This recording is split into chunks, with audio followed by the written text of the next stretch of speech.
नमस्कार, स्वागत है आप सभी का। मैं हूं प्रीति सिंह और अब शुरुआत करते हैं मुख्य समाचारों के साथ। दिल्ली में गणतंत्र दिवस के दिन ट्रैक्टर रैली के दौरान हुई हिंसा को लेकर किसान नेताओं के बीच आरोप प्रत्यारोप। दो संगठनों ने खत्म किया आंदोलन, उग्र प्रदर्शन और उपद्रव पर जताया अफसोस।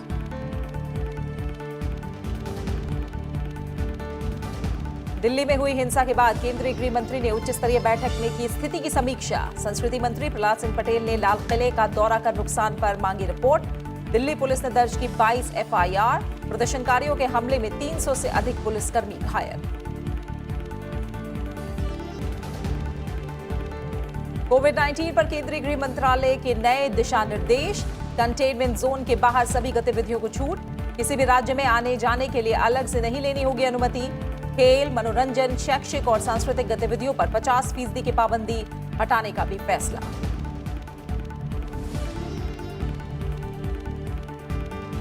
और 2021 के सीजन के लिए कोपरा के न्यूनतम समर्थन मूल्य को केंद्र सरकार से मंजूरी। 375 रुपए की वृद्धि के साथ 10,335 रुपए प्रति क्विंटल का मिलेगा भाव। 12 तटीय राज्यों के किसानों को होगा फायदा।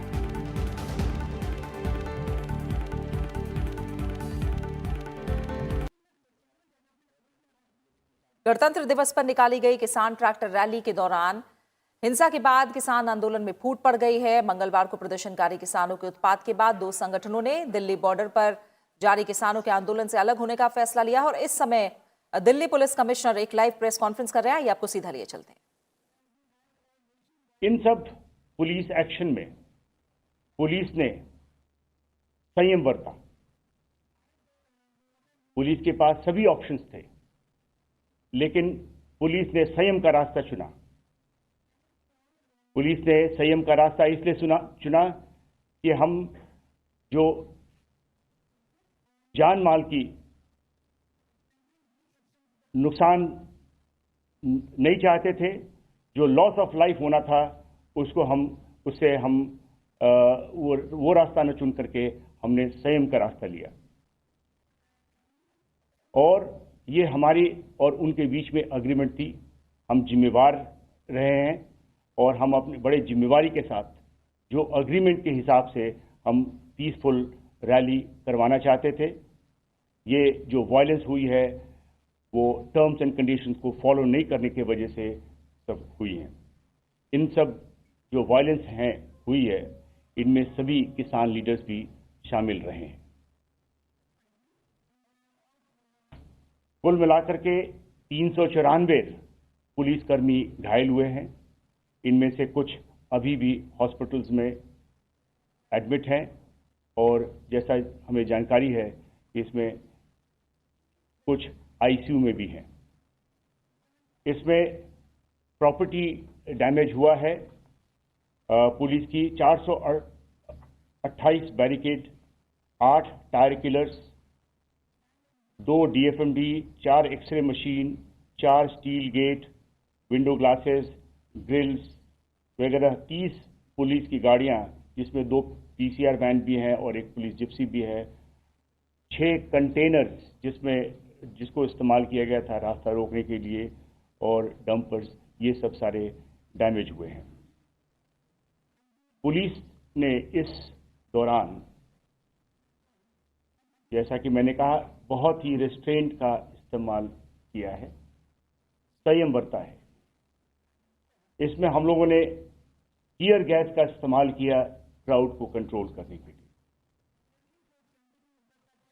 इस दौरान कई पुलिसकर्मी, जैसा कि मैंने बताया, जख्मी भी हुए। सभी जो रास्तों से जो किसान लाल किले तक पहुंचे, वे रेड फोर्ट के जो रैम्पर्ट्स है वहां पहुंचकर वहां पे कई किसान संगठनों के झंडा फहराए और कुछ रिलीजियस झंडे भी फैलाए, जिसको पुलिस ने कब्जे में ली है और अभी हमारा ये केस प्रॉपर्टी है। मैं बताना चाहता हूं कि हम दिल्ली में गैर कानूनी तरीके से किए गए आंदोलन और उस दौरान हिंसा और पुरातत्व विभाग की संपत्ति, एक स्मारक लाल किले पर फहराया गया झंडा को बड़ी गंभीरता से ले रहे हैं। हिंसा करने वालों की वीडियो फुटेजेस हमारे पास है और उसकी विश्लेषण हो रही है। फेस रिकॉग्निशन सिस्टम से जो भी उसमें भाग लेने वाले उनकी पहचान की जा रही है और उनकी अरेस्ट की जाएगी, आगे कानूनी कार्रवाई की जाएगी।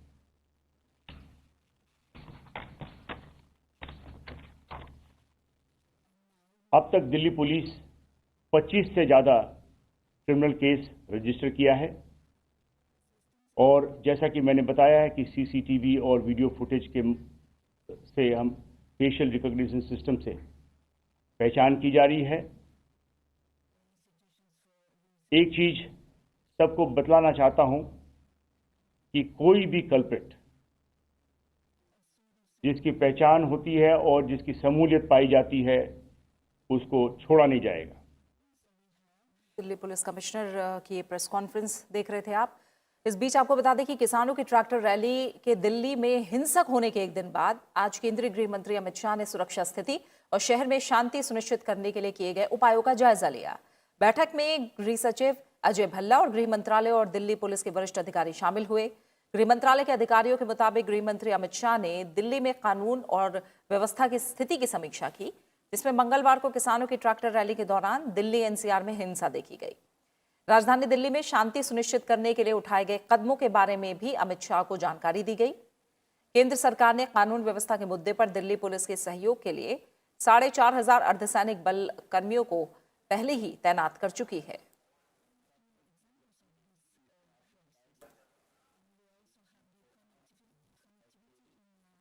केंद्रीय संस्कृति और पर्यटन मंत्री प्रहलाद पटेल ने आज लाल किले का दौरा करके ऐतिहासिक इमारत में किसानों के एक समूह द्वारा जबरन यहां घुसने और झंडा लहराने से हुए नुकसान का जायजा लिया।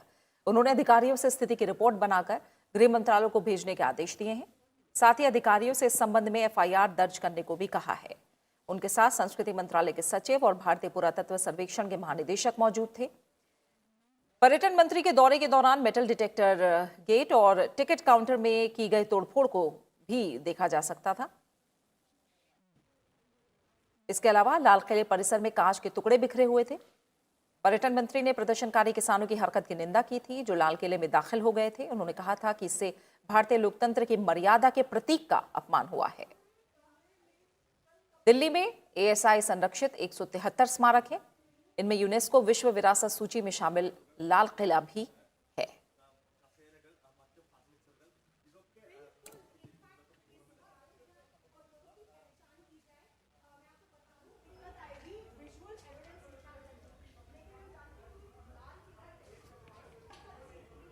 लाल किले का भ्रमण किया है और मैंने 2 निर्देश दिए हैं।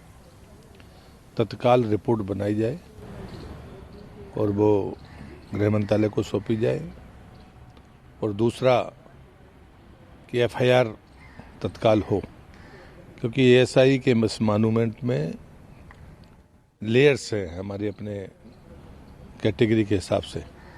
तो इसलिए मैंने कहा है कि अभी ये तैयारी प्रशासनिक अधिकारी कर लें ताकि उस आधार पर एफआईआर सुनिश्चित हो सके कि हमको कितनी एफआईआर करनी है। 2 ही फैसले आज हमने किए हैं। रिपोर्ट आने के बाद फिर बाकी चीजें स्पष्ट हो सकेंगी। गणतंत्र दिवस पर निकाली गई किसान ट्रैक्टर रैली के दौरान हिंसा के बाद किसान आंदोलन में फूट पड़ गई है। मंगलवार को प्रदर्शनकारी किसानों के उत्पात के बाद 2 संगठनों ने दिल्ली बॉर्डर पर जारी किसानों के आंदोलन से अलग होने का फैसला लिया है। राष्ट्रीय किसान मजदूर संगठन और भारतीय किसान यूनियन ने ऐलान किया है कि वो आंदोलन से अलग हो रहे हैं।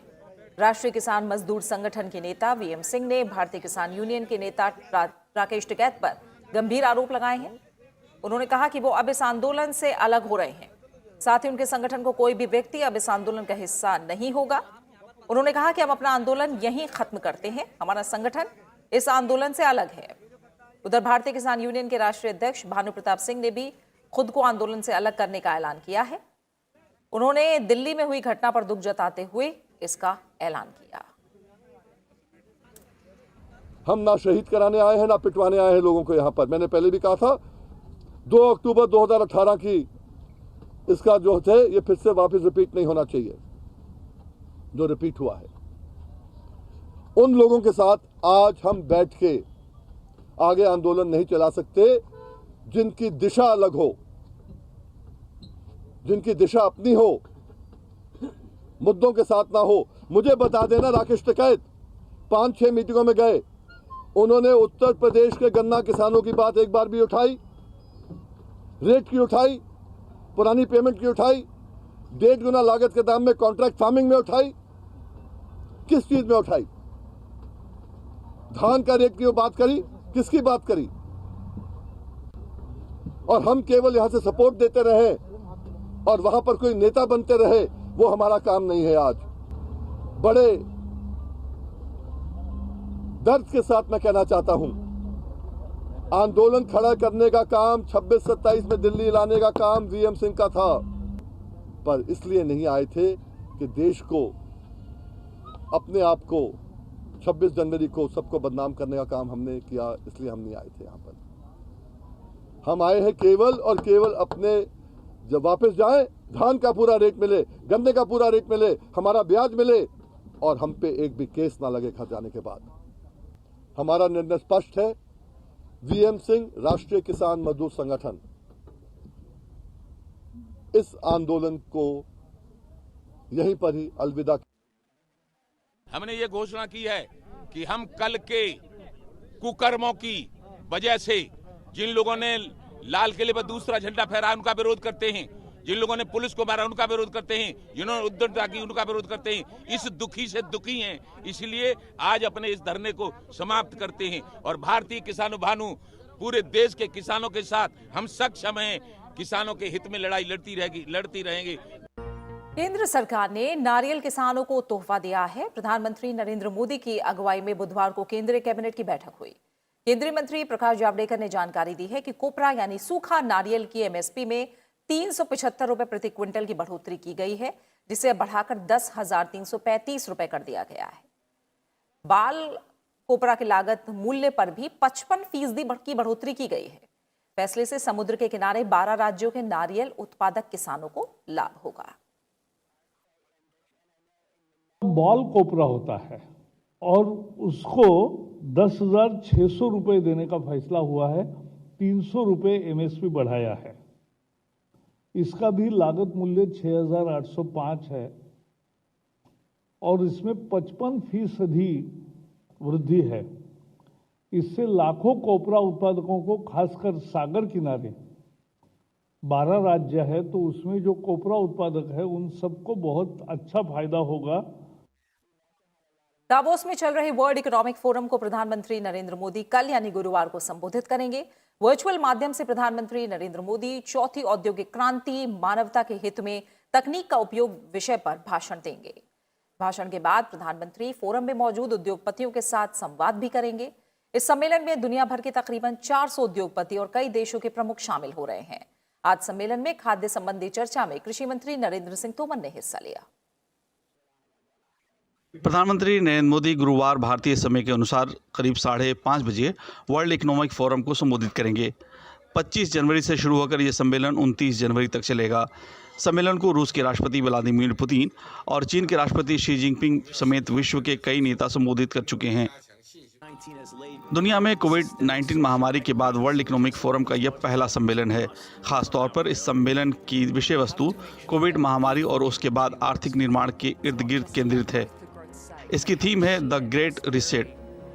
सम्मेलन में कोविड के बाद विश्व में पर्यावरण, ऊर्जा, चिकित्सा, उद्योग और कृषि समेत खाद्य, रोजगार और अर्थव्यवस्था की स्थिति पर भी चर्चा हो रही है। भारत की तरफ से खाद्य संबंधी चर्चा के दौरान बुधवार को कृषि मंत्री नरेंद्र सिंह तोमर ने हिस्सा लिया। उत्पादन और उत्पादकता के लिए हम R&D पर भी बल दे रहे हैं और हमारी कोशिश है कि फसल कटाई के बाद उसको प्रबंधित ठीक प्रकार से किया जा सके। अवसंरचना के लिए आत्मनिर्भर भारत के पैकेज में 1 लाख करोड़ रुपए की व्यवस्था की गई है। इसके माध्यम से हम अधोसंरचना बना सकें। उम्मीद है कि इस साल मई तक दुनिया कोविड महामारी के चंगुल से काफ़ी हद तक बाहर आ चुकी होगी। वर्ल्ड इकोनॉमिक फोरम का एक विशेष सम्मेलन मई में सिंगापुर में आयोजित किया जाएगा। वर्ल्ड इकोनॉमिक फोरम की स्थापना 24 जनवरी 1971 को स्विट्ज़रलैंड में हुई थी। ये हर साल जनवरी में दावोस में अंतर्राष्ट्रीय सम्मेलन आयोजित करता है, जिसमें दुनिया के सभी प्रमुख औद्योगिक संस्थान और सरकारों के प्रमुख हिस्सा लेते हैं। फोरम विश्व अर्थव्यवस्था से जुड़े मुद्दों पर चर्चा और संवाद को प्रोत्साहित करता है। प्रधानमंत्री नरेंद्र मोदी ने इससे पहले 2018 में दावोस में वर्ल्ड इकोनॉमिक फोरम में हिस्सा लिया था। कोविड-19 को लेकर गृह मंत्रालय ने नए दिशा निर्देश जारी किए हैं। आदेश 1 फरवरी से पूरे देश में प्रभावी होगा। गृह मंत्रालय ने कंटेनमेंट जोन के बाहर सभी गतिविधियों की अनुमति दे दी है। नए दिशा निर्देशों के तहत सामाजिक और धार्मिक सभाओं के साथ खेल, मनोरंजन, शैक्षिक और सांस्कृतिक गतिविधियों पर 50% की पाबंदी को हटाने का फैसला लिया गया है। इसके लिए जल्दी एसओपी जारी कर दी जाएगी। वहीं सरकार ने स्विमिंग पूल सभी के लिए खोल दिए हैं। गृह मंत्रालय ने 65 वर्ष से अधिक आयु के व्यक्तियों को, मॉर्बिडिटी वाले व्यक्तियों, गर्भवती महिलाओं और 10 वर्ष से कम उम्र के बच्चों को आवश्यक सावधानी बरतने की सलाह दी है। इसके अलावा किसी भी राज्य में आने जाने के लिए अलग से अनुमति नहीं लेनी होगी। इस बीच देश में अब तक 23 लाख से अधिक लोगों को कोविड का टीका लगाया जा चुका है। संक्रमण से ठीक होने वालों की दर 96.91% हो गई है। इस समय 1,76,000 सक्रिय मामले हैं, जो कुल मामलों का केवल 1.65% है। स्वास्थ्य मंत्रालय के मुताबिक अब तक 41,599 सेशन में 23,28,779 लोगों को टीका लगाया जा चुका है। आज 28 राज्यों और केंद्र शासित प्रदेशों में 2,99,299 लोगों को टीका लगाया गया। सारे देश में अब तक 23,28,779 लोगों को कोविड का टीका लगाया जा चुका है और इसके लिए कुल 41,599 सत्र आयोजित किए गए हैं। कुल 28 राज्यों में आज टीकाकरण सत्र आयोजित किए गए और आज सारे देश में 2,99,299 लोगों को कोविड का टीका लगाया गया। स्वास्थ्य मंत्रालय के मुताबिक टीकाकरण के दौरान आज केवल एक व्यक्ति को दिक्कत महसूस हुई। कोविड वैक्सीनेशन के बाद अब तक 16 लोगों को दिक्कतें हुई हैं, जिनका इलाज चल रहा है। वहीं अब तक वैक्सीन की वजह से किसी की भी मौत नहीं हुई है। अब तक कुल 16 लोगों को टीकाकरण के पश्चात अस्पताल में भर्ती कराया गया है, जो प्रतिशत में 0.0007% है। पिछले 24 घंटे में एक व्यक्ति को भर्ती कराया गया है, जो बैक्टीरियल सेप्सिस के कारण अपोलो अस्पताल चेन्नई में भर्ती हैं। जहां तक मृत्यु के प्रकरणों की संख्या है, अब तक कुल 9 मृत्यु रिपोर्ट हुई हैं। अभी तक किसी भी मृत्यु का कोविड-19 वैक्सीनेशन से कॉजेलिटी लिंक नहीं हुई है। केंद्रीय स्वास्थ्य और परिवार कल्याण मंत्री डॉक्टर हर्षवर्धन ने कहा है कि कोविड टीकाकरण कार्यक्रम के बारे में सही सूचनाओं के प्रचार प्रसार और अफवाहों को दूर करने के लिए विभिन्न पक्षों को साथ लेकर चलना बहुत जरूरी है। विश्व स्वास्थ्य संगठन के संचालन मंडल की 148वीं बैठक की अध्यक्षता करते हुए डॉक्टर हर्षवर्धन ने कहा कि वर्ष 2020 कोविड-19 के टीके की खोज के लिए जाना जाएगा और दुनिया के सामने इस साल की चुनौती सबसे अधिक जरूरतमंद लोगों को टीके लगाने की होगी। विश्व स्वास्थ्य संगठन के सदस्य देशों की भूमिका की सराहना करते हुए डॉक्टर हर्षवर्धन ने सदस्य देशों को कोवैक्सीन सुविधा के माध्यम से महामारी के टीके जल्द और समानता के आधार पर उपलब्ध कराने का आग्रह किया। At a time when we all understand that there are going to be many urgent health challenges in the next 2 decades, we have formed a common cause with a renewed determination to work together and ensure that nothing and simply nothing can stop us from moving towards universal health care for all.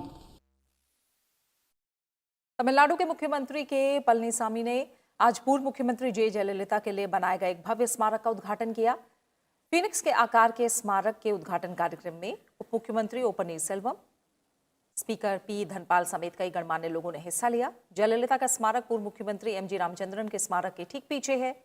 50,000 वर्ग foot में फैले इस ढांचे को चेन्नई के मरीना बीच के किनारे 79.75 करोड़ रुपए की लागत से बनाया गया है। स्मारक हरे भरे बागानों और पानी के झरनों से घिरा हुआ है। भवन के उत्तरी और दक्षिणी छोर पर एक कला संग्रहालय और एक ज्ञान पार्क का निर्माण किया जाएगा।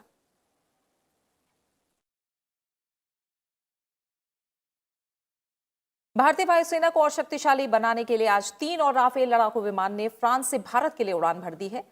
फ्रांस में भारतीय दूतावास की ओर से दी गई जानकारी के अनुसार फ्रांस से 3 राफेल लड़ाकू विमान भारत के लिए उड़ान भर चुके हैं। इस लंबे सफर में ये विमान रास्ते में अबू धाबी में रुकेंगे। वहीं सफर के दौरान राफेल विमान में ईंधन भरा जाएगा।